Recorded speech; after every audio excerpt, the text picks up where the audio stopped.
ये सब तकदीर के खेल है। हाँ, तकदीर वकदीर कोई चीज नहीं है, तदबीर है सब, तदबीर मस्तक का काम। आपके साइंटिस्ट मित्र ने टेलीस्कोप का आविष्कार 16वीं शताब्दी में किया था, लेकिन विवाह के समय अरुंधति और वशिष्ठ तारे देखना हमारी हजारों साल पुरानी सभ्यता है। मनुष्य का देह एक छोटा सा ब्रह्मांड है जिसमें समस्त लोकों का निवास है। मनुष्य के शरीर में पैरों से नाभि तक भूलोक है, नाभि से कंठ तक अंतरिक्ष तथा कंठ से कपाल तक स्वर्गलोक है और कपाल में महा, जन, तपः और सत्यलोक है। योगी जन मानव शरीर की इस बनावट को भली भांति समझते हैं। मित्रों, आप जब भी अपना साप्ताहिक तथा दैनिक भविष्यफल देखते हैं तो आपकी राशि क्या है ये देखकर ही भविष्यफल देखा जाता है। आज की वीडियो में ये राशियां क्या होती हैं, कौन सी राशियां होती हैं, आपकी राशि कौन सी है, इस बारे में जानकारी प्राप्त करेंगे।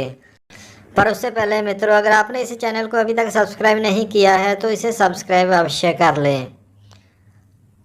मित्रों, किसी भी तरह का भविष्यफल हो, चाहे वो वार्षिक, ये साल मेरे लिए कैसा रहेगा, अथवा साप्ताहिक दैनिक भविष्यफल, ये देखा जाता है राशियों के अनुसार।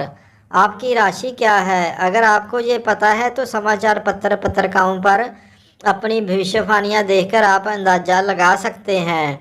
ये अलग विषय है कि वो कितने सटीक अनुमान होते हैं। तो चलिए मित्रों, सबसे पहले ये राशियाँ क्या होती हैं ये जान लेते हैं। मित्रों, आकाश में कांति व्रत में पड़ने वाले तारों के 12 समूह हैं जिन्हें राशि कहते हैं। मित्रों, ये ग्रहों की एक पट्टी सी है जो 12, जी हाँ 12 राशियों में विभक्त है। नभोमंडल में जब इन अलग अलग तारों के समूह को देखा जाता है तो इन्हें देखते हुए कुछ ना कुछ आकृति सी नजर आती है। उन्हें उन तारा मंडलों के समूह को देखते हुए ये जो आकृति सी बनी हुई नजर आती है, उन्हीं के अनुरूप इनका नामकरण किया हुआ है भारतीय ज्योतिष शास्त्र में। तो मित्रों, सर्वप्रथम कितनी राशियां हुई? 12। पिछले भाग में हमने ग्रहों के बारे में भी जाना था। भारतीय शास्त्र, जी हाँ, भारतीय ज्योतिष शास्त्रों में कितने ग्रह माने गए हैं? 9। इस तरह अब हमें ये क्लियर हो गया कि ज्योतिष में 9 ग्रह होते हैं और राशियां कितनी होती हैं? 12। जी हाँ 12। आइए अब इन 12 राशियों के नाम भी जान लेते हैं क्रमवार, तथा ये राशियां जिस तारा समूह से बनी होती हैं, जिस आकृति की तरह नजर आती हैं, वो भी जान लेते हैं।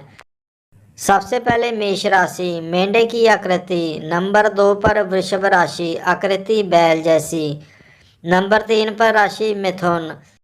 नंबर 3 की राशि मिथुन राशि, आकृति जुड़वा नर नारी की। चौथी राशि कर्क राशि, आकृति केकड़े जैसी। 5वीं सिंह राशि, आकृति शेर जैसी। 6ठी राशि कन्या राशि, आकृति कन्या जैसी। 7वीं राशि तुला राशि, आकृति तराजू जैसी। 8वीं राशि वृश्चिक राशि, आकृति इसकी बिच्छू जैसी।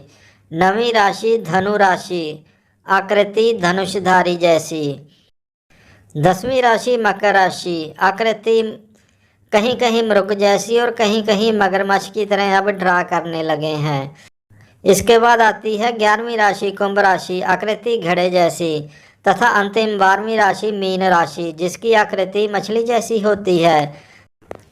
चलिए मित्रों, इतना तो क्लियर हो गया। 12 राशियां होती हैं। ये राशियां हैं मेष, वृषभ, मिथुन, कर्क, सिंह, कन्या, तुला, वृश्चिक, धनु, मकर, कुंभ तथा मीन राशियां। मित्रों, ये 12 राशियां कोई ना कोई आकृति जैसी नजर आती हैं, तो उनसे उनका कोई ना कोई गुण स्वभाव भी लेती होंगी ये राशियां। लेकिन अभी इस विषय पर बात नहीं करते हैं, आगे हो सका तो भविष्य में इस विषय पर बात करेंगे। मित्रों, ये 12 राशियां हो गई। अब इन 12 राशियों के मालिक ग्रहों के बारे में भी जान लेते हैं। इन 12 राशियों के अधिपति देव होते हैं 7 ग्रह। अभी आप कंफ्यूज मत होना, क्योंकि ग्रह तो 9 ही होते हैं, पर उनमें राहु और केतु जो एक तरह से छाया ग्रह माने जाते हैं, इस तरह बाकी बचे 7 ग्रह। सूर्य, चंद्र, मंगल, बुध, गुरु, शुक्र, शनि, ये 7 ग्रह। आइए इन 12 राशियों के मालिक अधिपति ग्रह कौन से होते हैं वो भी जान लेते हैं। प्रथम मेष राशि, मालिक अधिपति ग्रह मंगल। द्वितीय राशि वृषभ राशि, अधिपति ग्रह शुक्र। तृतीय राशि मिथुन राशि, अधिपति ग्रह बुध। चौथी राशि कर्क राशि, स्वामी ग्रह चंद्र। पांचवी राशि सिंह राशि, अधिपति ग्रह सूर्य। छठी राशि कन्या राशि, स्वामी ग्रह बुध। सातवीं राशि तुला, अधिपति ग्रह शुक्र। आठवीं राशि वृश्चिक, अधिपति ग्रह मंगल। नवीं राशि धनु राशि, स्वामी गुरु। 10वीं राशि मकर राशि, अधिपति ग्रह शनि। 11वीं राशि कुंभ राशि, स्वामी शनि। तथा 12वीं राशि मीन राशि, अधिपति ग्रह, इसका स्वामी ग्रह होता है गुरु बृहस्पति। तो मित्रों अब ये भी क्लियर हो गया कि 12 राशियों के कौन कौन से ग्रह मालिक होते हैं। जिस राशि का जो ग्रह अधिपति होता है उसे ही उस राशि का स्वामी ग्रह माना जाता है। आप अक्सर सुनते पढ़ते होंगे कि अमुक राशि का स्वामी अमुक ग्रह। तो अब आप समझ गए होंगे, जान गए होंगे कि कौन सी राशि का कौन सा ग्रह अधिपति ग्रह होता है, स्वामी होता है।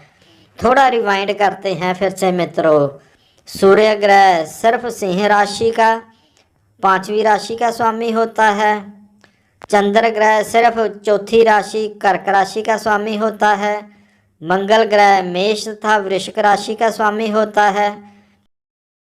बुध ग्रह तीसरी राशि मिथुन तथा छठी राशि कन्या का स्वामी होता है।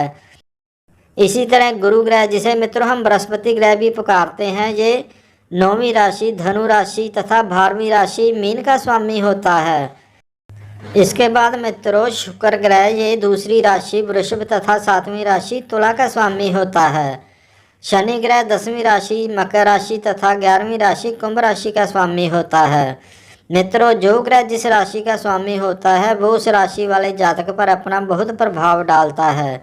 मित्रों आपको जिज्ञासा तो होगी कि मेरी राशि कौन सी है, ये कैसे पता करें। पर उससे पहले मित्रों कुछ और भी सामान्य सी बातें हैं जिनकी जानकारी होना आपको अति आवश्यक है।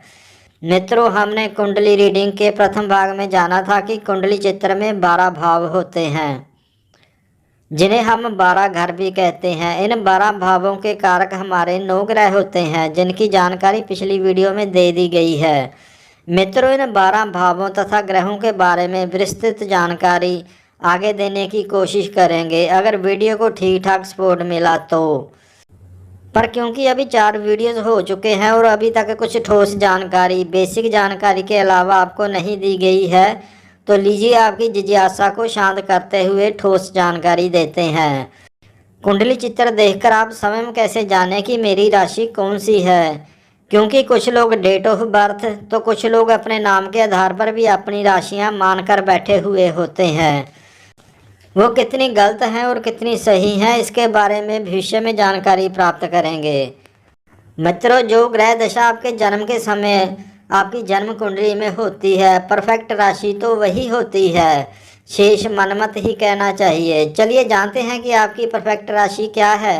कैसे बिना किसी और के पूछे स्वयं ही अपनी जन्म कुंडली चित्र देखकर आप कैसे जान सकते हैं कि आपकी राशि क्या है। चलिए शुरू करते हैं। आप अपनी कुंडली में जन्म कुंडली चित्र देखें। अब इसमें चंद्र ग्रह को ढूंढ लिया। चंद्र ग्रह किस भाव में पड़ा है। अब देखें कि चंद्र ग्रह जहाँ है उस घर में कुछ डिजिट वगैरह भी लिखा होगा। जी हाँ, 1 से लेकर 12 तक कोई ना कोई डिजिट यहाँ होगा। ये जो डिजिट लिखा हुआ है ये रिप्रेजेंट करता है 12 राशियों के क्रम को। चंद्र जहाँ पड़ा हुआ है वहाँ पड़ा हुआ डिजिट जिस राशि का है वही आपकी राशि है। अभी पीछे ही इस वीडियो में 12 राशियों के क्रम दिए गए हैं, उन्हें देखकर आप अपनी राशि का अंदाजा लगा सकते हैं। जैसे इस जन्म कुंडली को उदाहरण के तौर पर देखते हैं, जहाँ यहाँ ध्यान से देखें 11वें घर में पड़ा हुआ है चंद्रमा। उसके साथ यहाँ कौन सा नंबर लिखा हुआ है, कौन सा डिजिट है, 5। इस डिजिट की राशियों के क्रम को इशारों से देखेंगे तो पता चलेगा कौन सी राशि है, 5वीं सिंह राशि। तो इस जातक की राशि कौन सी हुई, सिंह राशि। जी हाँ, इस जातक की राशि हुई सिंह राशि और उसका स्वामी हुआ सूर्य, क्योंकि सिंह राशि ही एकमात्र राशि है जिसका स्वामी सूर्य है। इसके अलावा सूर्य किसी भी और राशि का स्वामी नहीं होता। चलिए मित्रों, अगर आप अभी भी कन्फ्यूज हैं तो इसे समझने के लिए एक और उदाहरण लेते हैं। अच्छी तरह समझने के लिए इस कुंडली को ध्यान से देखें। यहाँ चंद्रमा कौन से घर में पड़ा हुआ है? ध्यान से देखेंगे तो पता चलेगा चौथे घर में। और चौथे घर में कौन सा डिजिट है? 10 नंबर 10। और 10वीं राशि कौन सी होती है? अगर हम क्रम संख्या के अनुसार देखेंगे तो मकर राशि। इस तरह इस जातक की राशि हुई मकर और उसका स्वामी, मकर राशि का स्वामी होता है शनि। उम्मीद है मित्रों अब आप समझ गए होंगे कि जिस भी घर में चंद्रमा पड़ा है और चंद्रमा जिस डिजिट के साथ है उस डिजिट वाला, जी हाँ, उस डिजिट वाली राशि वो जातक की राशि होती है। आशा है मित्रों आपको जानकारी पसंद आई होगी। अगले भाग में नक्षत्रों के बारे में जानकारी प्राप्त करेंगे। नक्षत्र जिनके आधार पर ही, जी हाँ, जिनके आधार पर ही बचपन में नवजात बच्चों का नामकरण किया जाता है। तो मित्रों इस भाग में 2 पॉइंट क्लियर हो गए। एक, राशि क्या और कितनी होती है। दूसरा, राशियों के ग्रह स्वामी कौन कौन से ग्रह होते हैं। बोनस के तौर पर 3-4 वीडियो ही देखने के बाद आप इस वीडियो को देखकर ये पता करने में स्वयं इस योग्य हो गए होंगे कि आपकी जन्म कुंडली में जन्म चित्र देखकर कि आपकी राशि कौन सी है। ऐसे ही ज्योतिष के बारे में और क्रमवार जानकारी के लिए चैनल को सब्सक्राइब अवश्य करें। मित्रों अगर वीडियो ठीक लगी हो तो इसे दूसरों के साथ शेयर भी करें। हर हर महादेव।